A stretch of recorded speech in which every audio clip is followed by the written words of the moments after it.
Alright guys, so যেটা হয়েছে যে আমি অলরেডি একটা ভিডিও আপলোড করছি এই ম্যাথটা বোঝানোর, বাট যেটা হয়েছে যে I figure out that I can actually explain the math in a much better way. So এটাই আমি করতেছি।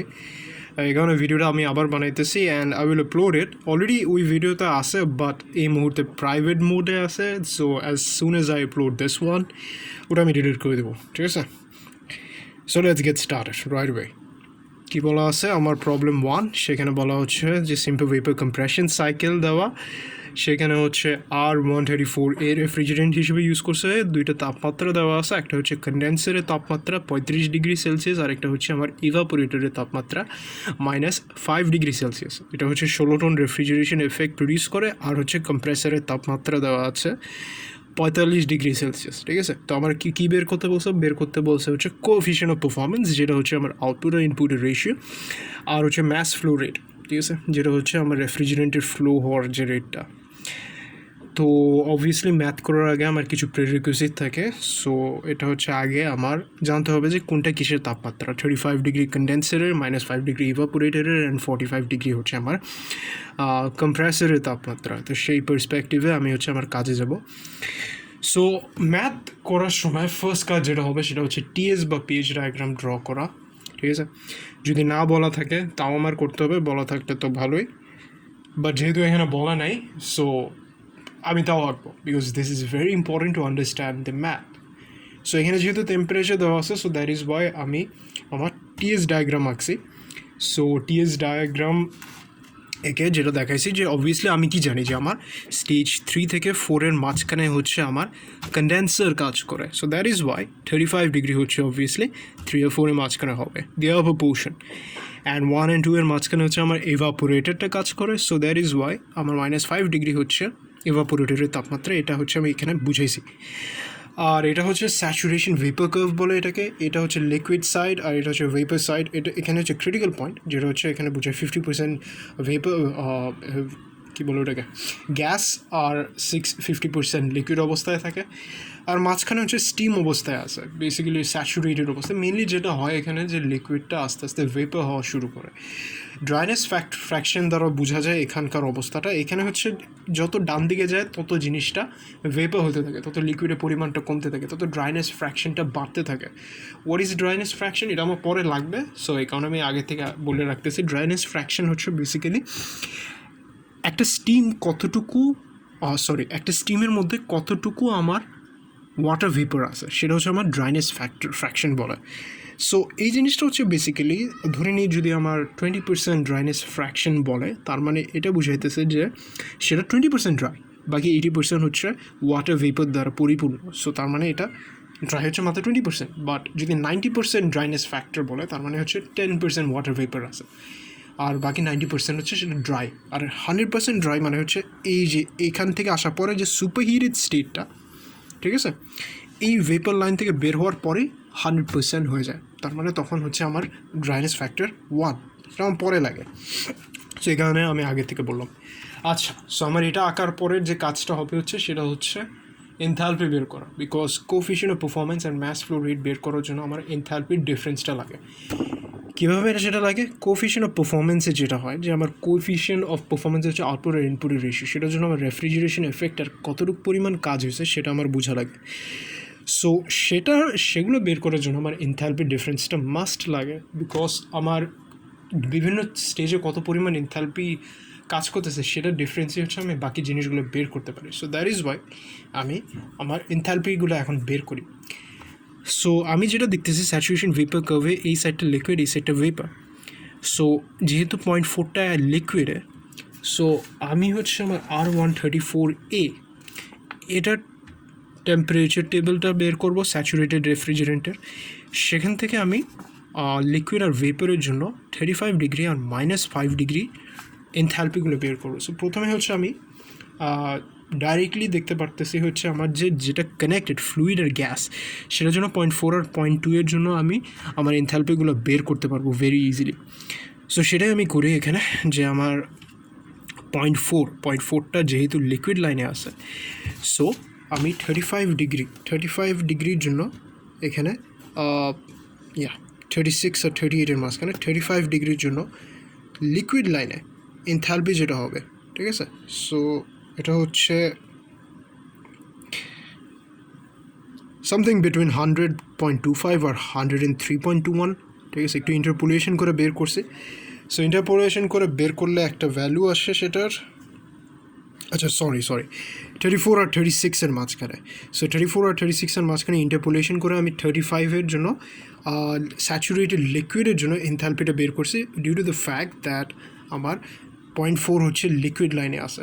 সো লিকুইড লাইনে আসে দেখে সেটার জন্য আমি এনথালপিটা বের করছি H4-এ। সো এনথালপি অ্যাট স্টেজ 4 হচ্ছে 98.78। আর আমি কি জানি যে আমার এই যে নিচে পিএইচ ডায়াগ্রাম আঁকছে, যদিও পিএইচ ডায়াগ্রাম থেকে আমি দেখাতে পারি, সেটা হচ্ছে যে 0.4 আর 0.1 এই জিনিসটা হচ্ছে আমার আইসেনথালপিক প্রসেস, ঠিক আছে? মানে এনথালপি সেম এখানে, due to the fact that আমার 0.4 থেকে 0.1-এর মাঝখানে এক্সপ্যানশন ভ্যালভের কাজটা হয়, এক্সপ্যানশন প্রসেসটা হয়, বাট আইসেনথালপিক এক্সপ্যানশন হয়।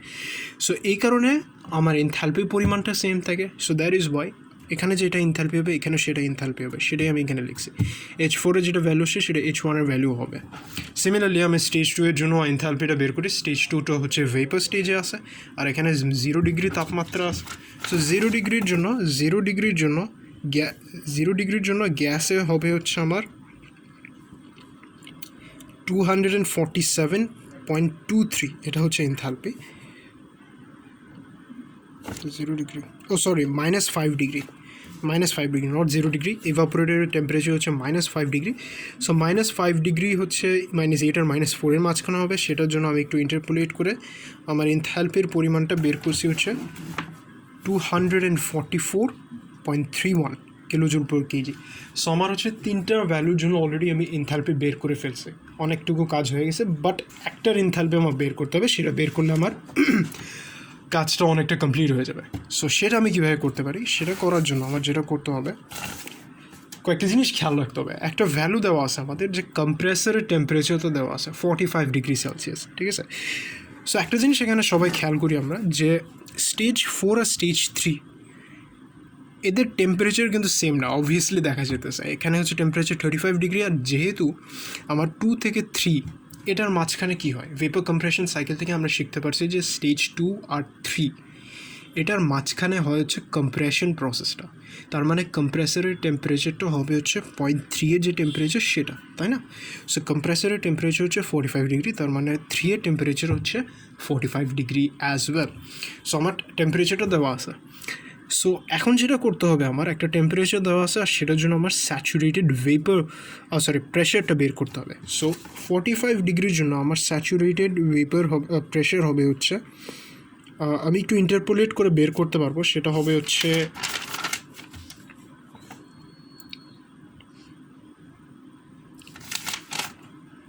আচ্ছা সরি একটা মিস্টেক করছি আমি অলরেডি আমার কম্প্রেসারের টেম্পারেচারটা বের করছি 45 ডিগ্রি, বাট আমার স্যাচুরেটেড যে প্রেশারটা সেটা obviously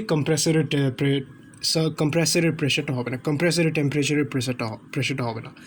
why is that? Because আমি যদি পিএইচ ডায়াগ্রামটা দেখি, পিএইচ ডায়াগ্রাম থেকে আমি দেখতে পারি যে আমার স্টেজ 3 আর স্টেজ 4 দুইটার প্রেশারই হচ্ছে সেম। তার মানে এটার যে স্যাচুরেটেড প্রেশার হবে, এটা স্যাচুরেটেড প্রেশারও সেম হবে। হ্যাঁ, স্যাচুরেশন মানে কি? স্যাচুরেশন মানে হচ্ছে আমার লিকুইড থেকে আস্তে আস্তে ভেপার হইতেছে, তাই না? সো এখানে লিকুইড স্টেজে থাকে, এখানে লিকুইড থেকে আস্তে আস্তে ভেপার হওয়া শুরু করে, তার মানে এটা স্যাচুরেটেড স্টেটটা অ্যাকচুয়ালি এই জিনিসটা এই লাইনের মধ্যে বোঝায়, নট দিস লাইন। বিকজ এটা অলরেডি সুপারহিটেড স্টেটে আসে, কম্প্রেশন হইতেছে, অলরেডি সুপারহিটেড অবস্থায় আসে, মানে কি? তার মানে এটা অলরেডি স্যাচুরেটেড না, স্যাচুরেটেড হচ্ছে সুপারহিটেড অবস্থা, স্যাচুরেটেড হচ্ছে বেশি অবস্থা। তার মানে এখানে যে প্রেশারটা হবে 45 ডিগ্রি সেলসিয়াসের জন্য আমার যে প্রেশারটা হবে সেটা স্যাচুরেটেড প্রেশার হবে না, বাট আমার স্যাচুরেটেড প্রেশার বের করতে হবে। স্যাচুরেটেড প্রেশার হবে হচ্ছে এটার ক্ষেত্রে, কজ এখানে লিকুইড থেকে ভেপারের দিকে যায়, ঠিক আছে? সো আর এটা অলরেডি সুপারহিটেড অবস্থায় আছে, তার মানে এখানে হচ্ছে আমি আমার স্যাচুরেটেড, এখানে যে প্রেশারটা হবে সেটা হবে হচ্ছে স্যাচুরেটেড প্রেশার, আর এখানকার প্রেশার সিমিলার। সো তার মানে আমার 35 ডিগ্রির জন্য আমার প্রেশারটা বের করতে হবে। সো 34 ডিগ্রির জন্য 0.86, 36 ডিগ্রির জন্য 0.91। সো এভাবে আমি ইন্টারপোলেট করে বের করতে পারি যে আমার 35 ডিগ্রির জন্য আমার প্রেশার, স্যাচুরেটেড প্রেশার হবে হচ্ছে 0.88 MPa, ঠিক আছে? সো এখানে কিছু লিখছি আর কি, একই জিনিসগুলো আমি লিখছি এতক্ষণ যা বলছি। সো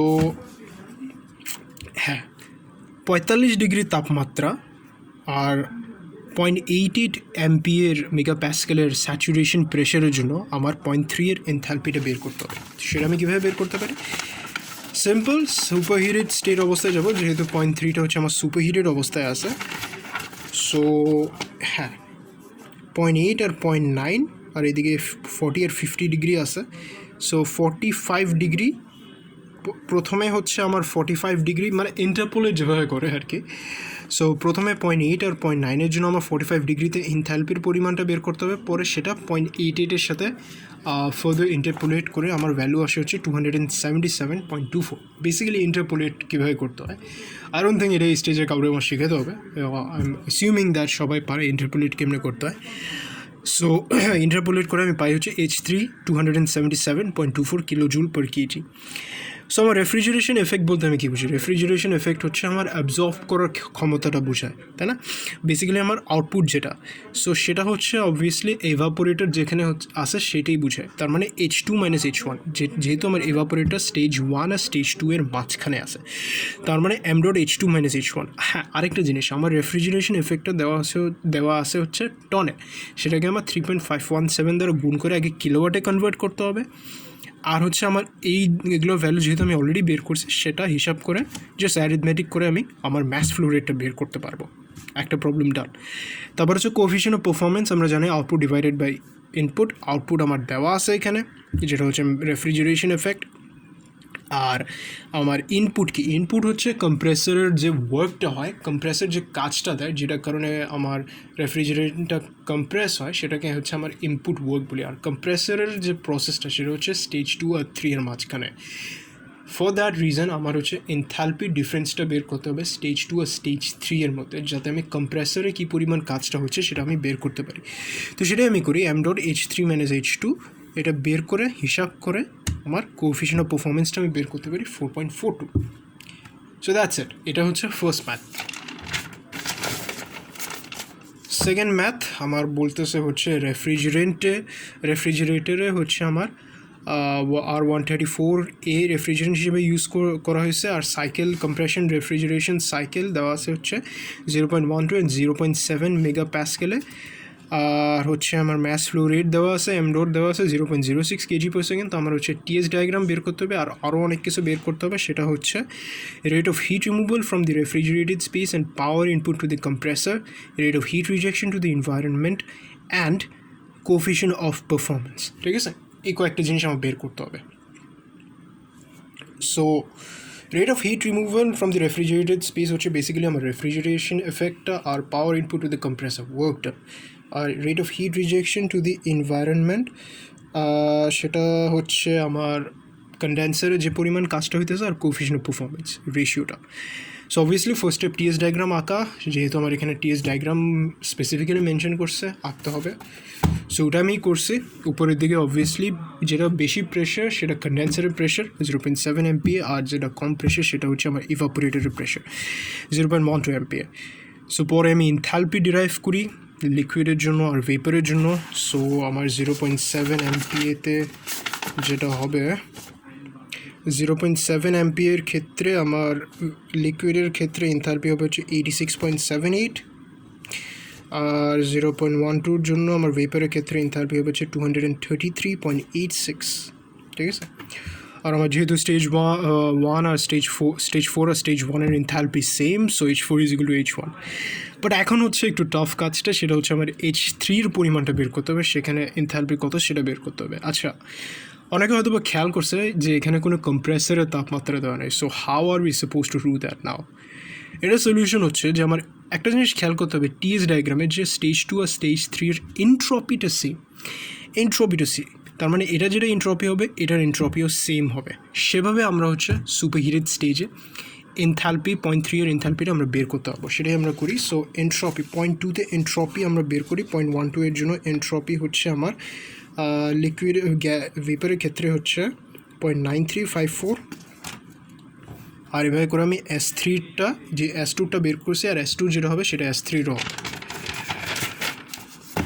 তারপর আমি স্যাচুরেটেড প্রেশার আমি অলরেডি জানি যে আমার স্যাচুরেটেড প্রেশার হচ্ছে 0.7 অ্যাম্পিয়ার, কজ এখানে অবভিয়াসলি লিকুইড থেকে আস্তে আস্তে ভেপার হওয়া শুরু করে। আর পিএইচ ডায়াগ্রামে আঁকলে আমি দেখতে পারবো এই স্টেজ আর এই স্টেজের pressure same. So 0.7 ampere, so P is equal to 0.7 ampere, S3 is equal to 0.9354 জন্য আমি হচ্ছে আমার এনথালপিটা বের করবো। সো এটা ইজি টাস্ক, যেটা করতে হবে প্রথমে আমার 0.7 অ্যাম্পিয়াতে গিয়ে বিভিন্ন এনথালপির মান, এন্ট্রপির মান দেওয়া আছে, আর এন্ট্রপির জন্য এনথালপির মান দেওয়া আছে, আর এই এন্ট্রপির মানটা বসে ইন্টারপোলেট করে আমি হচ্ছে আমার এনথালপির মানটা বের করছি। Simple as that. তারপর হচ্ছে rate of heat removal refrigeration এফেক্টটা বের করতে হবে, সেটা হচ্ছে ইভাপোরেটরে যে কাজটা হয় সেটা বুঝাইতেছে। সো M.H2 - H1, জাস্ট এখন কিছু না ভ্যালুগুলো বসাইতে হবে, আমার জাস্ট মনে রাখতে হবে যে কোনটা চেতেছে আর সেক্ষেত্রে কী ফর্মুলাটা ইউজ করতে হবে, আর এনথালপির পরিমাণটা বের করতে হবে। ম্যাথগুলো অনেক সোজা। আর power input to the compressor বা work done by the compressor, as I said before, কম্প্রেসারে যে পরিমাণ কাজটা হয় M.H3 - H2, জাস্ট এনথালপির ভ্যালুগুলো বসাবো আর ওয়ার্ক ডানও বের হয়ে যাবে। আচ্ছা, আমার একটা জিনিস খেয়াল রাখতে হবে, আমরা শিখছিলাম হয়তো বা অনেক কয়েকটা পেজ আগে যে আমার রেট অফ হিট রিমুভাল যেটা, ঠিক আছে, বা হোল্ড অন, আমার এই যে QH যেটা, QH বলতে আমরা রেট অফ হিট রিমুভালটা বুঝাই। এটা হচ্ছে আমার রেফ্রিজারেশনের এফেক্ট বা QL, আর হচ্ছে যে কাজটা করি সেটা বুঝায়, সেটা সেই দুটোর যোগফল হচ্ছে QH। তার মানে আমি যদি এই দুইটাকে যোগ করি তাহলে হচ্ছে আমার রেট অফ হিট রিলিজটা, হিট রিজেকশনটা আমি বের করতে হবে। এটা আরেকটা ওয়ে আছে, সেটা হচ্ছে এই ফর্মুলাটা ইউজ করা, rate of heat rejection. Heat rejection করে কে? আমার কন্ডেন্সার করে। কন্ডেনসেশন প্রসেস যেহেতু স্টেজ 3 আর স্টেজ 4-এর মাঝখানে হয়, সে কারণে আমি হচ্ছে এনথালপির প্রসেসটা আমি বের করতে পারবো হচ্ছে আমার স্টেজ 3 মানে স্টেজ 4-এর এনথালপিকে বিয়োগ করে, সেভাবে করে আমি হিট রিজেকশনটা বের করে আমি দেখতে পাচ্ছি এটা অ্যান্সার হচ্ছে 11 কিলোওয়াট। বাট আমি যদি এই দুটাকে যোগ করি, আমার 8.83 প্লাস 2.18 কিলোওয়াট, দুটাকে যোগ করে আমি পাই 11.01, সেই 11 কিলোওয়াটই বোঝায়। তো এটা বের করছে। আর লাস্টে যেটা বলছে coefficient of performance output by input refrigeration effect by work done by the compressor, এটা বের করলে আমার কোএফিশিয়েন্ট অফ পারফরমেন্সটা কমপ্লিটলি বের হয়ে যায়। So that's it. I hope সবাই বুঝতে পারছে, অ্যান্ড না বুঝতে পারলে everyone is free to knock me any time. That's it.